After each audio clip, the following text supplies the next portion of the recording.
Tournament ওইখানে থাকলে তোমার সাথে সম্পর্ক আমি ক্লোজ করে দিব। দুই নৌকায় পা দিয়ে চলবা, এটা হবে না। যেটা আমার নিয়ে দিছিল ওবায়দুল ভাই। কত টাকা দিয়া?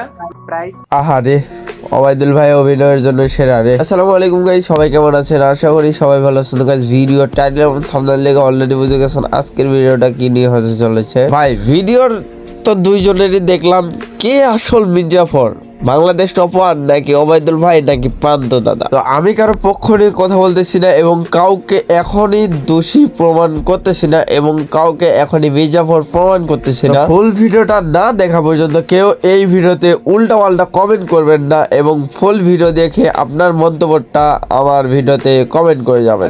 এখনো যারা সাবস্ক্রাইব করেননি অবশ্যই সাবস্ক্রাইব করবেন আর ভিডিওটাকে একটা লাইক করে আমাদের পাশে থাকবেন। যারা এখন পর্যন্ত সাবস্ক্রাইব করেনি, হিট দ্য সাবস্ক্রাইব বাটন।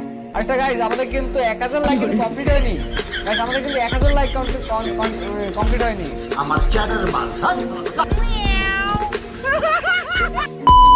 তো আমরা প্রথমে ওবায়দুল ভাই ভিডিওটা দেখলাম, সঙ্গে সঙ্গে আমরা চলে গেলাম আমাদের যত কমেন্ট বক্স আছে সব কমেন্ট বক্সে কমেন্ট করতে। যেমন টুর্নামেন্ট লাইভ, ওবায়দুল ভাইয়ের কমেন্ট বক্স, বাংলাদেশ টপ ওয়ানের কমেন্ট বক্স এবং এভরিথিং সব ইউটিউবারের কমেন্ট বক্সে কমেন্ট করতে ওবায়দুল ভাই টিক এবং বাংলাদেশ টপ ওয়ান ক্রস। কেন ভাই, কেন তোমরা এইরকম কেন? বাঙালি জাতি এইরকম কেন ভাই? ওবায়দুল ভাই ফার্স্টে ইমোশনাল ব্যাকগ্রাউন্ড মিউজিক লাগিয়ে সে শুধু একটা ভিডিও আপলোড করে দেয় এবং ভিডিওতে মিথ্যা বললো নাকি সত্য বললো এটা জানা লাগে আমরা বাংলাদেশ টপ ওয়ানকে অবিশ্বাস করে ফেললাম এবং আনসাবস্ক্রাইব করতে শুরু করলাম। তোমরা কি অডিয়েন্সটা বোকাচোদা নাকি রে ভাই? তোমরা যেই বাংলাদেশ টপ ওয়ানকে ভালোবাসো এবং যেই ওবায়দুল ভাইকে ভালোবাসো তাদের শুধু একটা ভিডিও দেখে তাদেরকে বিবেচনা করে ফেললা এবং তাদেরকে আনসাবস্ক্রাইব করা শুরু করে দিলা। আসলে ভাই তোমাদের মতো বাঙালিদের বোকাচোদা ছাড়া বলার কিছুই নাই। কারণ ওবায়দুল ভাই যখন ভিডিও আপলোড করেছিল তখন ওবায়দুল ভাইয়ের ভিডিও দেখে সবাই বাংলাদেশ টপ ওয়ানকে হেট করা শুরু করে দিয়েছিল। এখন যখনই বাংলাদেশ টপ ওয়ান একটা ভিডিও ছেড়ে দিয়েছে তখনই ওবায়দুল ভাইয়ের পক্ষ থেকে সবাই সরে গেল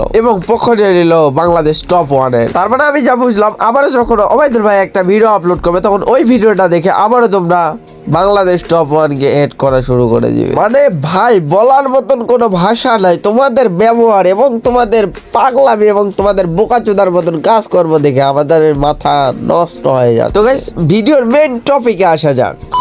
তো গাইস ওবায়দুল ভাই প্রথমে একটা মিথ্যা কথা বলেছিল যে এটা প্রান্ত দাদার পিসি নাকি হারিয়ে যায় এবং তার বন্ধু নিজেই চুরি করে বিক্রি করে দেয়। কিন্তু পরে আমরা প্রান্ত দাদার মুখ থেকে জানতে পারি প্রান্ত দাদার পিসি এখনো আছে, সে খেলতে পারে না, এই জন্য তাকে ফোন কিনে দেওয়া হয়েছে। আরেকটা কথা, প্রান্ত দাদা সারা জীবন ওবায়দুল ভাই আইডিতে খেলছে, ওবায়দুল ভাই তাকে ফোনটা দিয়েছে আবার ফোনের তুলনা দিচ্ছে, এটা হচ্ছে প্রান্ত দাদার কথা। কিন্তু আমি এটাকে মানি যে প্রান্ত দাদা সারা জীবন এই আইডিতে খেলছে এবং তার চ্যানেলটাকে সে বড় করছে, তার গেম প্লেতে বড় হয়েছে, কিন্তু তাকে কোনো পারিশ্রমিক দেওয়া হয় নাই। হ্যাঁ ঠিকই আছে, আমি যখন কোনো একটা আইডিতে খেলবো তার আইডিতে সারাক্ষণ পুশ দিব, সারা রাত পুশ দিব, সারাদিন পুশ দিব, তখন সে আমাকে কিছুই দিবে না? এটা কোনো কথা? এটার জন্য কিছু হলেও দেওয়া উচিত, কারণ সে অনেক কষ্ট করে পুশ দিচ্ছে, আপনার আইডি লেভেল আপ হচ্ছে, আপনার চ্যানেল বড় হচ্ছে এবং আপনাকে ভিডিও করে দিচ্ছে। প্রান্ত দাদা এখানে আবারও যে একটা কথা বলেছে যে তাকে পিসি এবং ফোন দিয়ে দেওয়া হবে, সে তার ইউটিউব চ্যানেল দিয়ে দিবে, না হলে তাকে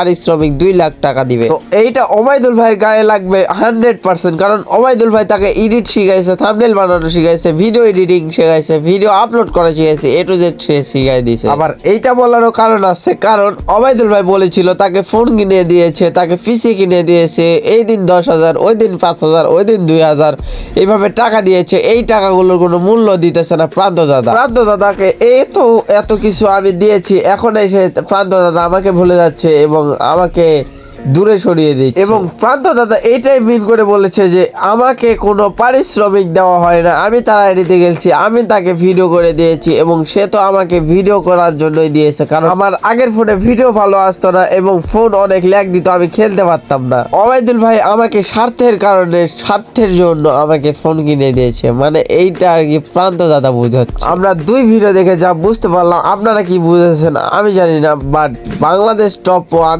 কোনো সময় প্রান্ত দাদাকে টান দেয় নাই এবং প্রান্ত দাদা কোনো সময় বাংলাদেশ টপ 1 এর টিম ছাড়া যাইতে চায় বাংলাদেশ টপ 1 এর টিম ছেড়ে সে যেতে চায়নি। এইটারও কারণ ঠিক আছে, কারণ ভাই আমিও একজন প্লেয়ার, আমিও গেম খেলি, আমিও ভালো করে জানি একটা টিমে খেলতে খেলতে আরেকটা টিমে যখন যাব তখন আমাকে কিরকম বোরিং ফিল হবে এবং গেমের কোয়ালিটি খারাপ হবে। কারণ যেই টিমে আমি 6 মাস ধরে খেলতেছি সেই প্লেয়ারগুলোর সাথে আমার আন্ডারস্ট্যান্ডিং ভালো এবং তারা কিভাবে খেলে, তাদেরকে কিভাবে ব্যাকআপ দিতে হবে এবং তারা আমাকে কিভাবে ব্যাকআপ দিবে এইটা আমার ফুললি জানা আছে। আর আমি যখন নতুন টিমে যাব ভাই তখন তারা কিভাবে খেলে এবং কিভাবে আমাকে ব্যাকআপ দিবে, আমি কোন দিক দিয়ে যাব, তারা কিভাবে খেলবে, তারা কোন পজিশনে ঢুকবে এইটা তো আমি জানতাম না। প্রান্ত দাদা এটাই মেনলি বুঝাইতে চেয়েছিল।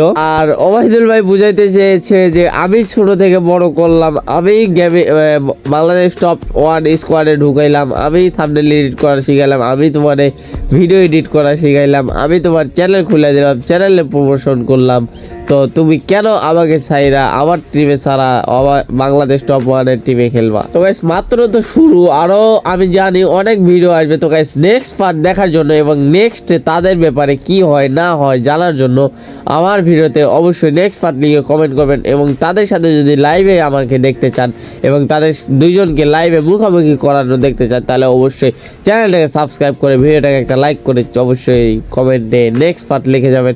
নেক্সট পার্টে আমরা তাদেরকে লাইভে নিয়ে আসার চেষ্টা করব। সবাই ভালো থাকবেন, সুস্থ থাকবেন, আল্লাহ হাফেজ, গুড নাইট।